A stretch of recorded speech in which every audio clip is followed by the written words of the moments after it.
تعادل بطعم الهزيمة للنادي الأهلي النهاردة مع نادي غزل المحلة في استاد غزل المحلة، ولولا رعونة لاعبي النادي الأهلي في إنهاء الهجمات لكان بالإمكان أفضل مما كان.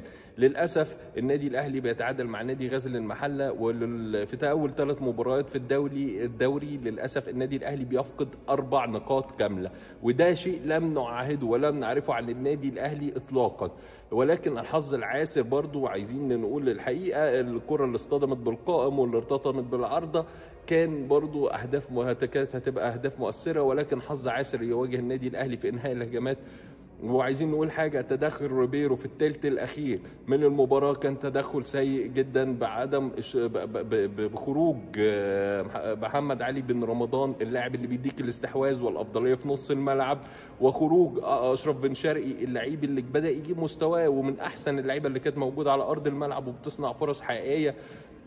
وكنا بنشوف في الشوط الاول لا مركزيه ما بينه وما بين زيزو اللي كان برضو بيأدي اداء جيد جدا، وما بين تريزيجيه اللي كان المفروض ما يبداش المباراه دي من وجهه نظري لان المباراه مقفوله وتريزيجيه لعيب مساحات.